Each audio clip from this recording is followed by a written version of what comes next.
Donc on va passer à la deuxième table ronde, intitulée l'incubation sous toutes ses formes, parce qu'on a essayé de réunir des structures assez diversifiées. Et donc j'accueille Delphine Morlot-Robac pour le labo, Laura Guérit pour l'incubateur de l'EM Normandie, Patrick Lepage pour Pollen. Pollen ou Pollens Pollen. Super. Et tu nous expliqueras après. Et Aurélie Delru de la CCI Seine-Estuaire qui va nous parler du vaisseau. Je précise, parce qu'elle vient de m'en faire part, la petite photo dans le livret, ce n'est pas la sienne.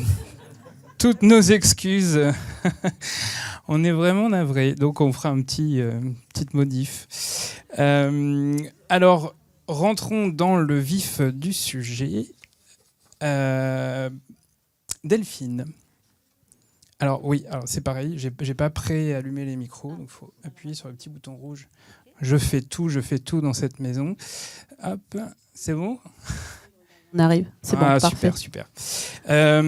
Alors Delphine, pourquoi un incubateur porté par la mission locale ? Parce que je précise que le labo, c'est porté par la mission locale. Je vous remercie de le préciser. Pourquoi ? En effet, donc la mission locale, déjà merci de nous accueillir et d'avoir lancé cette soirée incubateur, et merci encore. Pourquoi la mission locale, très rapidement, pour des personnes qui ne sont pas au courant, la mission locale accompagne les jeunes depuis plus de 40 ans, entre 16 et 25 ans.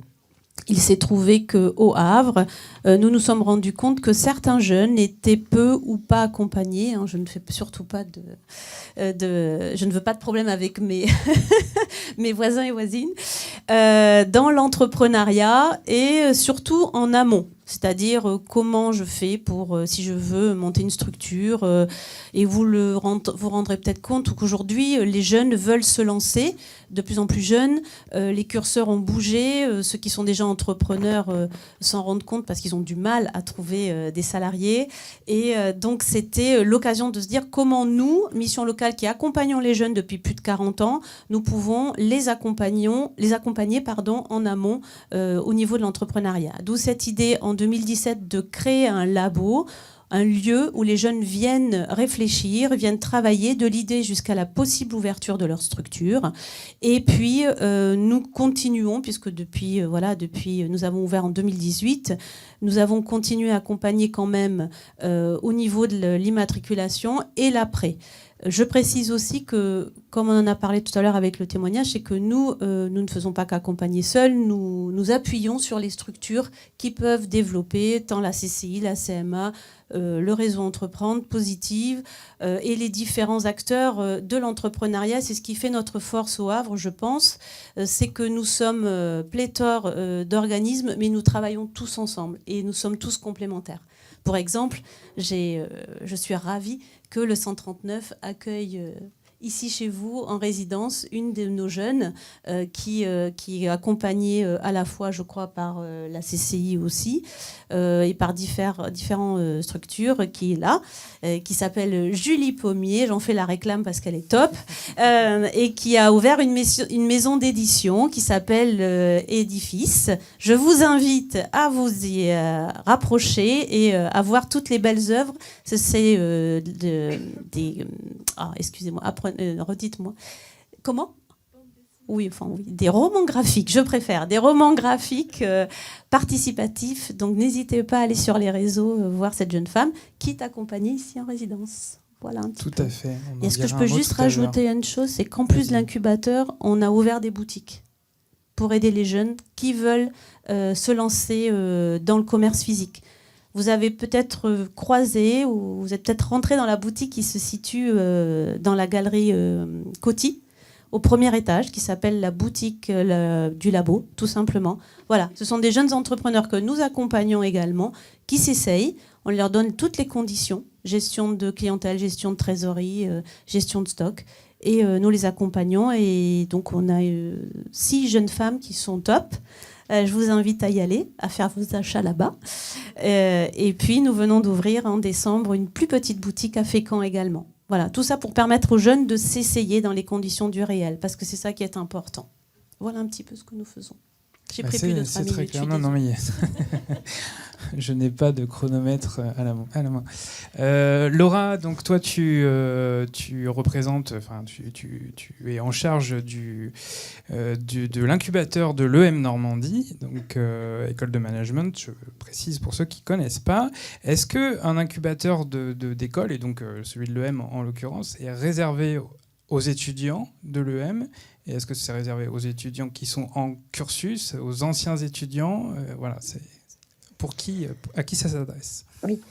Alors, en fait, on a remarqué à l'EM Normandie que nos étudiants ont souvent des projets de création d'entreprise suite à un cours, suite à une envie de créer un concept, une idée qu'ils ont eue.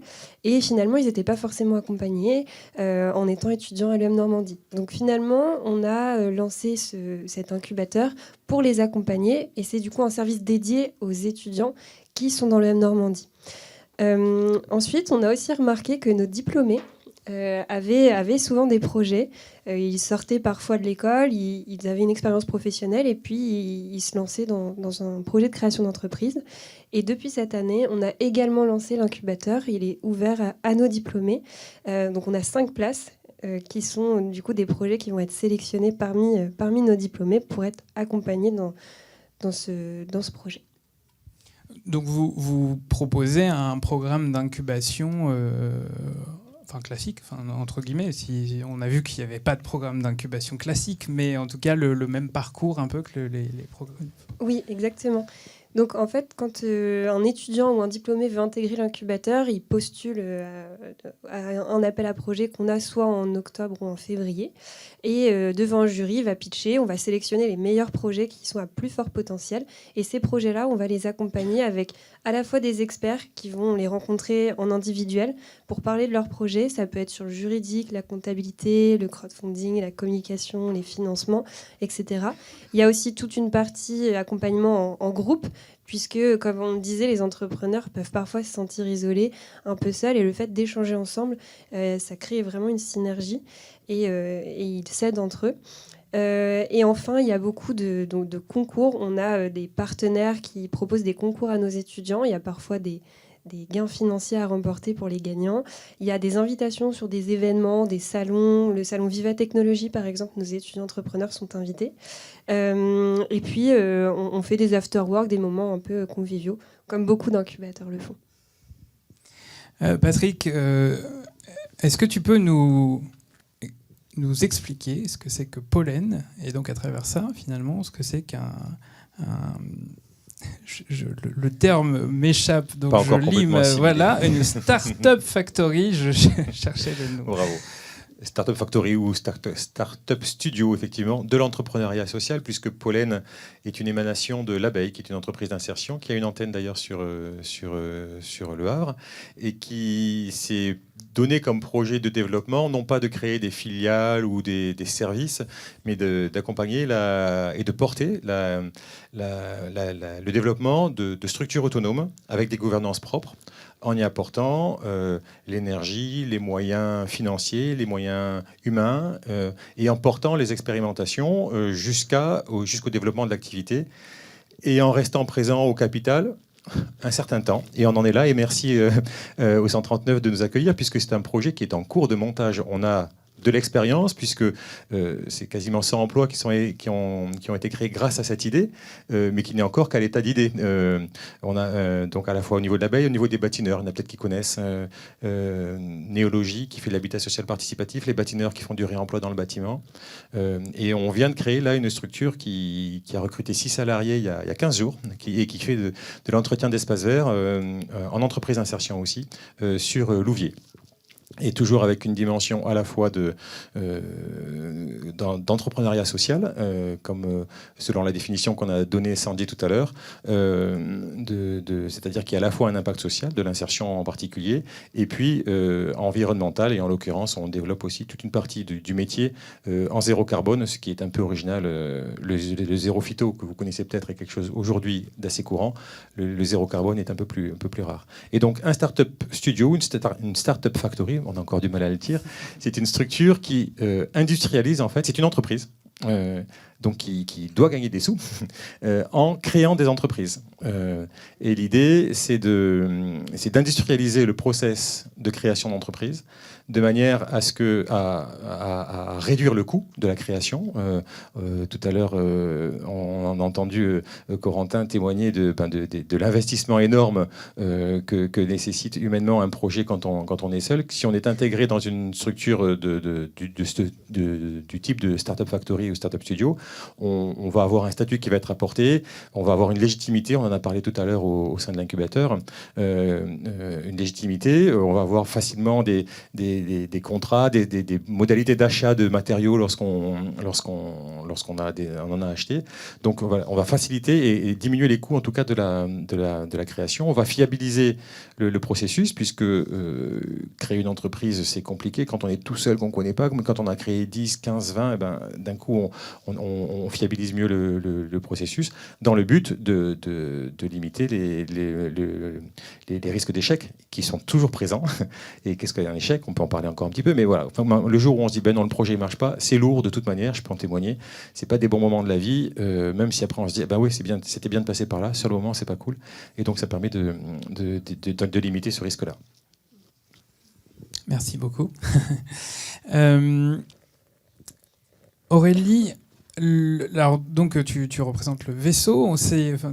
Tu nous avais posé la question, mais est-ce que vous croyez que j'ai ma place à côté des incubateurs? Et nous, on a dit oui, bien sûr, parce que l'idée, c'est de montrer tout l'éventail de services et de toutes les propositions qui s'offrent aux porteurs de projets.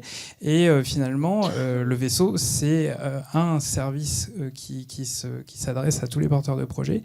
Est-ce que tu peux nous présenter cette structure et nous dire justement quel est le service proposé? Alors le vaisseau, en fait, c'est un bâtiment de la Chambre de commerce et d'industrie. Donc pour situer un peu, la Chambre de commerce a 11 bâtiments qui sont répartis sur l'estuaire à des emplacements stratégiques avec pour objectif de favoriser l'implantation et le développement des entreprises. Si on parle du vaisseau, alors le vaisseau, c'est un bâtiment qui est situé dans les quartiers sud, boulevard Amiral Mouchet. Pour situer, il est au carrefour Artelia et Art Sport Café. En général, ça parle bien au Havrais.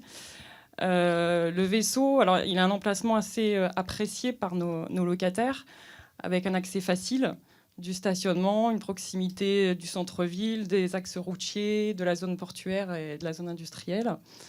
Ce bâtiment, en fait, on a une 50aine de bureaux qu'on peut louer soit à la journée, soit à temps complet.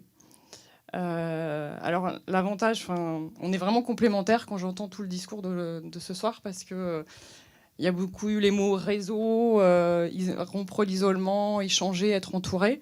Et en fait là on est vraiment sur le volet hébergement, mais les entreprises qu'on héberge là, on leur propose tout un éventail de services. Alors ça va du service courrier, photocopieuse partagée, des espaces partagés, c'est-à-dire quand vous louez un bureau chez nous, vous avez accès à des salles de réunion, à des salles de pause, à des espaces un peu cosy pour pouvoir recevoir ou prendre faire une réunion d'équipe par exemple dans des cadres un petit peu variés. Il y a tout ça, mais il y a aussi tout un écosystème. Les entreprises qui sont hébergées, en fait, elles côtoient des entreprises qui ont jusqu'à 6 ans d'existence, donc des jeunes entreprises. Chez nous, c'est jusqu'à 6 ans d'hébergement. Ça peut être aussi des entreprises qui implantent une antenne havraise, donc des entreprises qui sont déjà sur le territoire national et qui vont implanter une antenne sur le Havre et qui ont besoin du coup de locaux clés en main, d'accompagnement sur le tissu économique havrais. Donc elles vont côtoyer aussi les jeunes entreprises. Et on a aussi une autre typologie qui va être des entreprises qui ont un besoin ponctuel de bureaux. Alors souvent parce qu'ils ont un retard dans les travaux, ils ont un dégât des eaux. Dernièrement, on a eu un problème de cafard. Donc des entreprises qui ont vraiment besoin d'une solution très rapide. Les locaux qu'on propose, en fait, ce sont des bureaux qui sont clés en main, donc déjà équipés.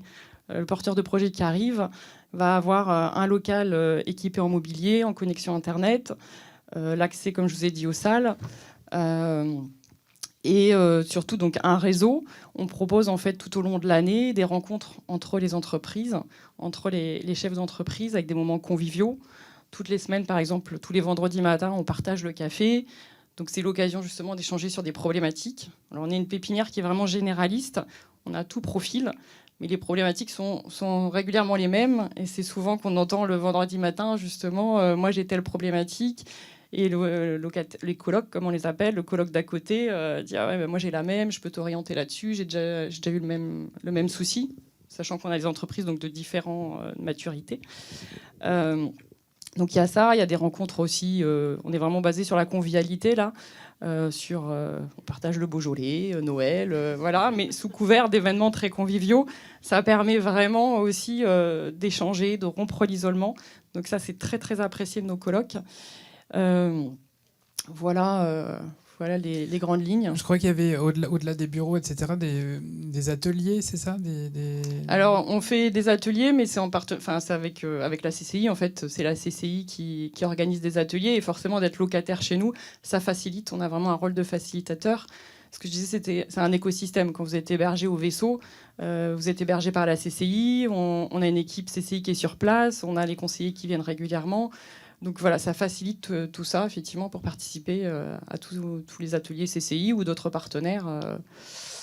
Voilà. Donc on voit que on l'a dit depuis le début, tout le monde travaille ensemble. Mais comme j'avais noté ma question, Delphine, je te la pose quand même. Donc est-ce que les structures d'accompagnement travaillent ensemble, mais de façon structurée? Est-ce que ce sont des échanges entre vous qui vous connaissez et plus personnels, ou est-ce qu'il y a vraiment un réseau structuré, peut-être des moments de partage un peu dans l'année? Voilà. Alors oui, déjà tout simplement la première chose que j'ai fait quand on m'a demandé de faire cette mission, de créer en fait le labo en 2017, c'était de voir déjà les structures existantes. Déjà de faire le tour des structures existantes pour voir avec eux comment nous allions travailler ensemble. Et ça. Donc déjà en amont, il y a cette obligation, ce sérieux dans le sens où on ne peut pas se lancer dans quelque chose, et encore moins dans l'entrepreneuriat, si aussi l'ensemble des structures n'est pas dans notre sens et nous accompagne pas. Et puis, oui, je pense qu'on travaille, je parle pas pour tout le monde, mais je pense qu'on travaille beaucoup ensemble. Typiquement, la semaine dernière, nous étions pour la plupart au salon de l'entrepreneuriat qui était organisé à la CCI. Le labo, comme différentes structures, étaient représentées. Et c'est l'occasion pour différents porteurs de projets, quel que soit leur âge, de nous rencontrer, d'échanger avec nous. Pour le labo, par rapport à la mission locale, nous allons jusqu'à 30 ans. Et ce qui fait aussi notre force, c'est que nous avons un vivier de 90 chefs d'entreprise et cadres dirigeants qui eux-mêmes donc savent ce que c'est que l'entrepreneuriat et donc transmettent leur savoir-faire et leur savoir-être. C'est ce qui fait notre force et notre partie innovante. Donc oui, je pense qu'à la fois de par les professionnels que nous rencontrons et les structures accompagnatrices, je pense que nous sommes vraiment dans un vrai accompagnement global qui est organisé, oui, je pense. Laura, est-ce qu'on peut être incubé? Alors là aussi, on a un peu évoqué le sujet tout à l'heure, mais est-ce qu'on peut être incubé à plusieurs endroits en même temps? Je pensais notamment aux étudiants qui ont, eux, accès à l'incubateur de l'EM Normandie, mais ils ont aussi accès à toutes les structures qu'on a vues depuis tout à l'heure. Est-ce que c'est possible de faire les deux, plusieurs structures en même temps? Oui, bien sûr. On les encourage à le faire, à aller rencontrer la CCI, à aller voir le labo. On travaille aussi beaucoup avec Pépite France, qui accompagnent aussi des étudiants. Et du coup, ils sont à la fois incubés, à la fois chez Pépite, notamment Pépite Normandie.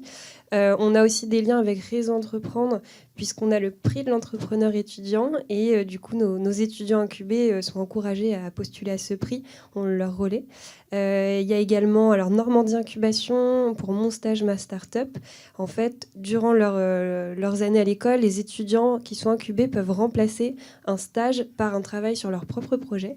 Et dans ce cadre-là, il y a une bourse qui est attribuée en Normandie qui s'appelle Mon Stage Ma Startup. Et c'est Normandie Incubation qui les accompagne à ce moment-là. Voilà, on travaille aussi avec d'autres incubateurs, notamment par exemple nous on est une structure qui est généraliste, donc on n'a pas de secteur d'activité, on accompagne tout type de projet. En revanche, on a certains projets qui vont être, alors je pense à un qui est dans l'agriculture et du coup il est également accompagné par Hectare qui est un autre incubateur et du coup voilà, on a chacun nos expertises et c'est complètement complémentaire. Patrick, tu nous expliquais tout à l'heure ce que c'était qu'une Startup Factory ou une Startup... Non, oui. Un Startup Studio. Un Startup Studio. Ça va rentrer avant la fin de la soirée, je serai au top. Donc si je comprends bien, c'est presque prendre ce que font les autres incubateurs, de partir finalement de la personne et de l'aider à créer son projet. Vous êtes presque un peu dans l'autre sens, c'est-à-dire qu'il y a le projet et ensuite vous accompagnez une personne pour finalement faire vivre le projet que vous avez lancé. Est-ce que je me trompe ? Alors, il y a deux modes d'intervention en fait, et l'un peut être en fait. Alors, il faut préciser d'ailleurs d'abord qu'il y a beaucoup de projets, la plupart qui n'ont pas besoin de passer par cet outil de portage, simplement parce que le projet trouve ses financements facilement, parce que le porteur de projet est à la fois, ou l'équipe de projet est à la fois compétente techniquement, compétente commercialement, compétente en management, en recherche de fonds, etc.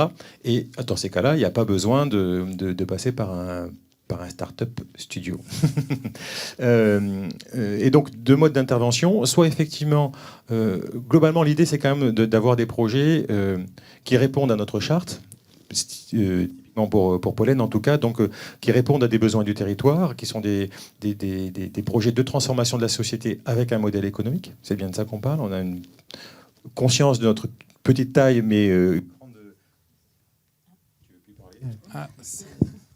c'est la censure. Ah, c'est la censure de l'entrepreneuriat social. C'est du joli dans une structure comme le JESN. Merci. Et ça fait perdre le fil. Oui, donc des projets de transformation de la société, respectueux des hommes qui le mettent en œuvre, et créateurs de travail et d'emploi pour les personnes les plus éloignées. Pas nécessairement des structures d'insertion, mais des structures en tout cas qui créent de l'emploi. On n'est pas sur on est sur des structures qui s'imaginent, qui se projettent dans une vingtaine d'emplois à 2-3 ans de création. Et donc sur ces structures-là, certaines ont besoin d'être accompagnées, d'autres pas. Certaines ont d'être portées. Un incubateur accompagne un projet. Dans un incubateur, on dit c'est le projet de l'incubé. Dans un startup studio, c'est le projet du startup studio, le temps nécessaire avant que ça devienne le projet de la personne impliquée dans le projet. Et donc, j'y retourne, deux manières d'intervenir, soit en sortie d'un catapulte, puisqu'on est dans l'entrepreneuriat social, et on va faire référence à cet incubateur-là, ou en réplication d'un projet qui existe à un endroit et dont le porteur de projet ne se projette pas nécessairement dans un développement géographique, et donc on va pouvoir s'inspirer du modèle créé pour recréer ailleurs de manière beaucoup plus rapide un service équivalent de réponse à un besoin du territoire. Donc ça, c'est une manière d'intervenir assez tard. Le modèle économique existe. Souvent, toutes les étapes de validation du concept sont faites. Ou bien des projets dont on s'empare suite à une fabrique à initiative, suite à une intuition. C'est ce qu'on a fait sur le réemploi, c'est ce qu'on a fait sur l'habitat social participatif, donc où on s'empare très tôt. Et à ce moment-là, je porte le projet un certain temps. Pour l'instant, c'est ma petite personne. Le temps effectivement, dans ce cas-là, et on est dans le modèle que tu... Mince. Vraiment. Tu vas épuiser tous les micros. Merci. Et donc à ce moment-là, je suis impliqué dans le projet. Pour l'instant, c'est tout seul, donc de l'ordre d'une année. Et une fois que le modèle économique existe et que la structure est lancée, quelqu'un vient prendre le relais pour continuer le développement. Mais une fois que tout le démarrage est fait, donc ça allège quand même la pression mentale lorsqu'on arrive, une fois que ces premières étapes sont faites. Aurélie, est-ce que une pépinière d'entreprise peut être complémentaire d'un incubateur et comment ? Oui, tout à fait, parce que nous, on intervient du coup sur le volet hébergement, comme on l'a vu. Et on a déjà hébergé régulièrement des projets qui étaient accompagnés par Normandie Incubation, par le réseau Entreprendre, alors qui n'est plus de l'incubation, mais en tout cas tous des structures d'accompagnement, Positive Planète. On est vraiment sur la partie hébergement, mais on travaille, comme tous les acteurs de la création, en réseau. L'idée est vraiment d'accompagner le porteur de projet, lui faciliter l'accès à des experts, à des conseils. Et puis aussi, nous, on est sur l'hébergement, on est vraiment au quotidien finalement, parce que le matin, on va arriver le chef d'entreprise, on sait aussi quand ça va ou quand ça va pas, et on est aussi là pour ça en fait, et c'est très important. C'est un peu nos collègues finalement, c'est un peu ce qu'ils nous disent nos colocs, c'est l'équipe CCI, vous êtes nos collègues, parce que on partage des espaces communs, on est voisins de bureau. Et ça, c'est aussi très important. Donc on est vraiment sur la partie hébergement, mais c'est vraiment pas négligeable. Alors, on n'accueille pas tous les projets, forcément. Il faut avoir un besoin de bureau et que ça corresponde à nos locaux. Mais on voit que c'est vraiment une part très importante de l'accompagnement. Et on le voit aussi quand nos créateurs quittent le vaisseau, en fait. C'est une étape importante aussi pour eux, parce qu'on les a... c'est une pépinière, on les a vraiment aidés à grandir aussi. Et c'est vraiment complémentaire. Aussi ce côté réseau, voilà tout ce qu'on a dit toute la soirée, réseau, accompagnement, rompre l'isolement. Nous, le télétravail, on voit pas vraiment l'impact du télétravail, parce que les gens ont besoin d'échanger, d'être sur place.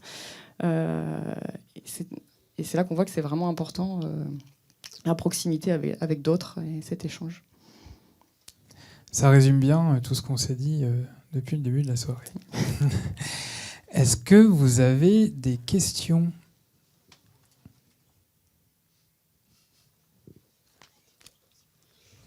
Chut. Oui. Bonjour. J'ai une question. En général, les startup studios, j'avais plutôt d'industrialiser un produit, par exemple. Est-ce que vous faites ce genre de... Alors, un produit de manufacturé, tout à fait. Dans ce sens-là,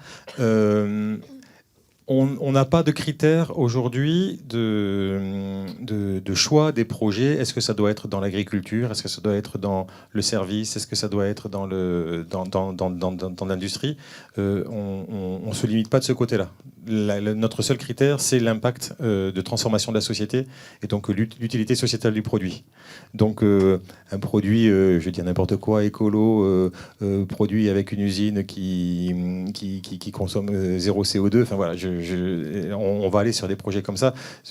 Là, on se pose des questions, par exemple, le prochain thème dont on se projette de s'occuper, qu'on commence à préparer, c'est autour de l'éco-construction. Et donc on est en train de regarder, et on va commencer à regarder, et je sais que le GOCN a aussi des projets dans ce sens-là, la filière, et l'idée c'est d'aller dans les trous. Et le trou, ça peut être un distributeur de paille de lin, je dis n'importe quoi, ou bien ça peut être justement un industriel qui fait de la paille, du concassage de paille, ou de la botte à façon, ou du bois classe 4 local. Enfin voilà, on ira chercher les trous dans la raquette de la construction de la filière, et là on s'impliquera dans la construction de ces structures-là, qui peuvent être de type manufacturier ou du type serviciel. Oui, tout à fait, merci. Question. J'avais une question qui s'adresse un peu à vous quatre. Les financeurs de projets ont une expression pour qualifier la quantité de dossiers qu'ils reçoivent. Ils appellent ça le deal flow. Et ma question, c'est est-ce qu'aujourd'hui, vous avez une quantité de projets qui vous est proposée qui est suffisante par rapport à votre capacité d'accueil d'une part, et une qualité de projet qui est suffisante pour votre qualité d'accueil d'autre part. Et puis la question corrélaire à ça, c'est comment est-ce que vous faites aujourd'hui pour attirer des porteurs de projets et pouvoir essayer de choisir les projets qui soit en ont le plus besoin ou que vous considérez comme étant les plus légitimes à rejoindre vos programmes.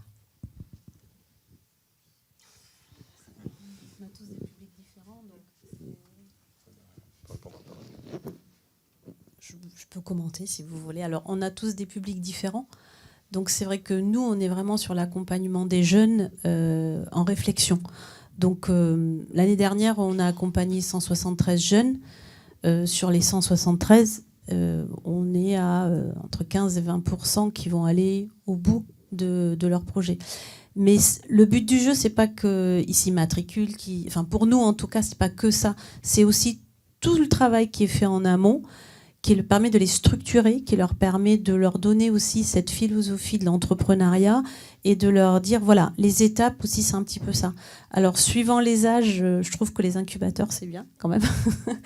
Et la réflexion, en fait, nous, ce public-là, donc on est dans la qualité de notre travail, en effet, parce qu'on essaie de leur donner toutes les différentes étapes et de leur donner des contacts du réseau avec nos professionnels qui sont là, qui interviennent gracieusement au sein du labo. Après, ouais, on a de très beaux projets, comme je citais tout à l'heure Julie. On a des beaux projets qui sont sortis à la boutique, on a des super projets. Et puis, bien sûr, on a des jeunes qui n'iront jamais jusqu'au bout de leur projet. Mais c'est pas grave, parce qu'en fait, il faut retirer surtout le positif et te dire que tout ce qu'ils ont pris, c'est de la compétence. Et toute cette compétence ne pourra que les faire grandir. Et aujourd'hui, nos jeunes, ils bougent les normes, ils bougent les curseurs. Ils veulent en fait pouvoir vivre de leur passion. Ils veulent gagner de l'argent, mais ils ne sont plus dans une génération où on veut gagner des millions. Ils veulent surtout pouvoir vivre de leur passion pour beaucoup. Moi, j'ai beaucoup d'exemples où j'ai des jeunes qui ont fait des études. Je suis maman. On paye des études à nos enfants. Et puis, en fait, au définitive, c'est pas ce qu'ils font après. Donc, c'est pas grave.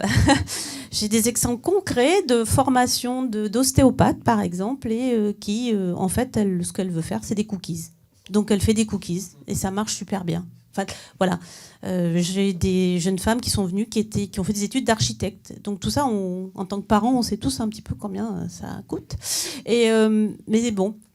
L'essentiel, c'est, je crois, de faire ce qui leur plaît. Surtout aujourd'hui, dans le monde actuel, je crois qu'il faut... Voilà, moi, je vois les études que fait mon fils. Je me dis, j'espère que c'est la bonne voie. Mais c'est pas grave. Si c'est pas sa bonne voie et qu'il trouve la voie dans laquelle il va s'épanouir, c'est ça qui est important. Et aujourd'hui, moi, tous les jeunes qui passent la porte du labo, je les vois passer avec le sourire, en fait. Et ça, c'est ma plus belle récompense, c'est d'avoir des jeunes qui viennent, qui poussent la porte avec envie. Encore aujourd'hui, j'ai une jeune femme qui a poussé la porte, on m'a dit de venir vous voir parce qu'en fait, j'ai monté ma micro, mais en fait, mon projet, donc en fait, vous avez fait un petit peu à l'envers. Bon, je dis, c'est pas grave, il y en a plein, on va arranger ça. Mais, et voilà, et aujourd'hui, on va plus les chercher, en fait. Ils poussent la porte, en tout cas en ce qui nous concerne. Alors c'est vrai qu'on est tous différents, on est tous complémentaires, et c'est ça qui fait la force. Et encore merci d'avoir permis ces 2 tables rondes qui permettent aussi de nous rencontrer pour certains, parce qu'on n'a pas eu encore l'occasion de se rencontrer. Mais je crois que c'est important. Donc, en tout cas, ce qui nous paraît important, nous, c'est ça, c'est cet échange de jeunes on ne va plus les chercher, en fait. Ils viennent, je crois qu'à force de communiquer tous, je pense qu'ils savent tous à peu près vers où... voilà. Je me tais parce qu'en fait, j'arrête pas. Je rejoins aussi sur l'UM Normandie, Delphine. Nous, ce qui compte, c'est aussi les montées en compétences, puisque ça fait partie du cursus aussi de l'école. Et sur la sélection, nous, on a 130 projets à peu près. On en retient 40 à 45 par an. Donc, il y a quand même une sélection qui est faite. Et c'est aussi pour la qualité des projets. Et certains travaillent de leur côté et reviennent après nous voir.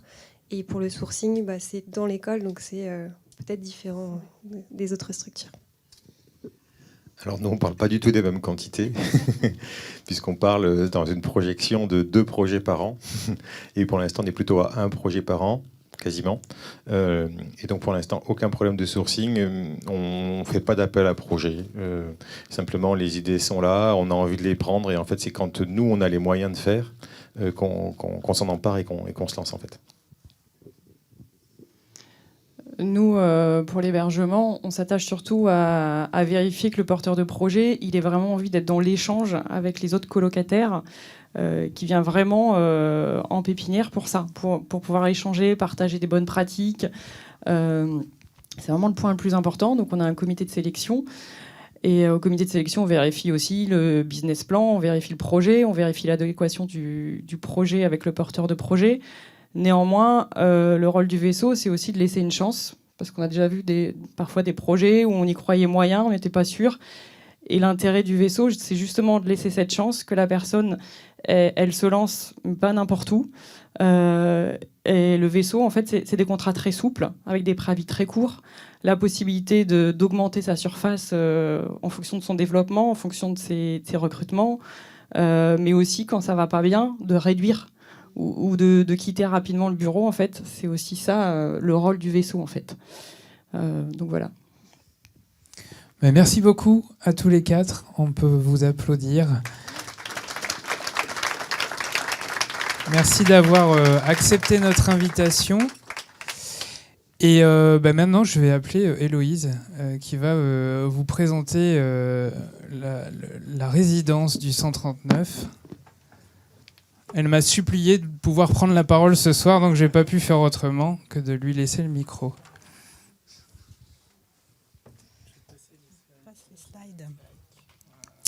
Bonsoir à tout le monde. Donc nous, ici au 139 et logés au Seine, on propose également un dispositif qui s'appelle la résidence du 139. Alors la résidence, c'est quoi ? C'est la mise à disposition d'espaces qui appartiennent à logés au Seine. Des espaces qui sont, vous le verrez après, un petit peu dispatchés dans la ville et même au-delà. Des bureaux équipés. Une mise à disposition d'équipements également que l'on mutualise, que l'on a ici au sein de Logés au Seine, et également la possibilité de mettre à contribution les collaborateurs de Logés au Seine lorsque les résidents ont des questions spécifiques, juridiques, communication, etc. Tu peux passer, Benoît, s'il te plaît. Donc voilà, donc comme je l'ai dit, des bureaux équipés. Donc on fournit un espace privilégié. C'est un peu une extension du coworking, on va dire, une extension un petit peu plus spécifique, avec tout simplement un bureau, un poste de travail informatique. On a aussi une imprimante, on a un traceur, par exemple. Tu peux passer. On a des salles équipées pour la visio. Tu peux passer à nouveau. On a des espaces comme ici pour organiser des événements ou des réunions de travail, recevoir des partenaires, organiser toutes sortes de réunions. Et notre espace un peu plus convivial à côté, la cuisine qui permet d'organiser des petits cocktails. Voilà.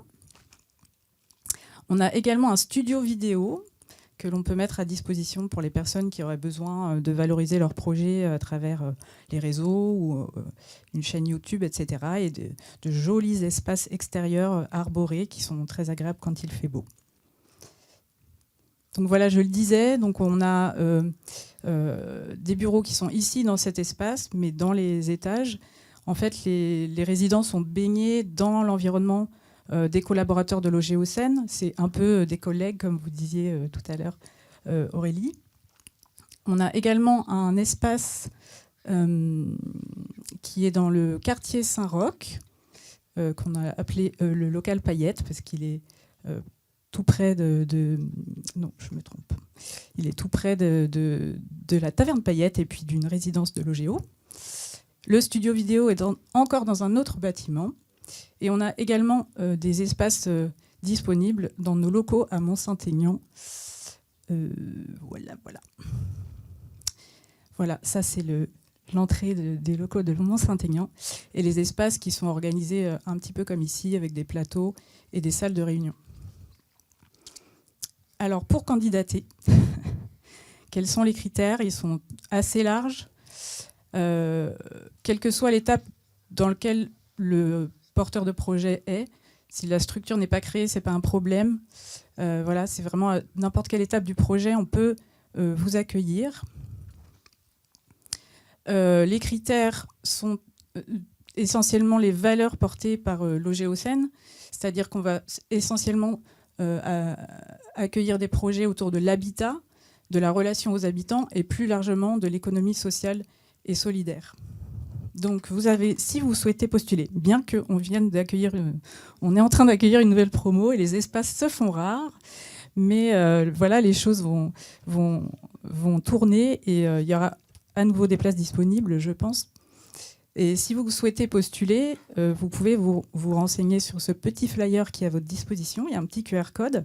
Et sinon, sur le site internet du 139, vous allez dans l'onglet résidence et vous postulez. Et vraiment, on demande des choses très, très basiques pour une première candidature. Ensuite, il y a une première sélection qui est faite. Ensuite, vous passez devant un jury. Et là, ensuite, vous pouvez intégrer les locaux qui vous sont attribués.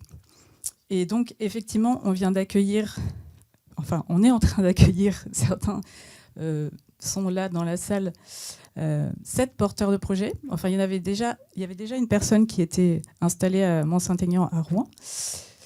Voilà, donc ça, c'est nos résidents 2024, qui sont,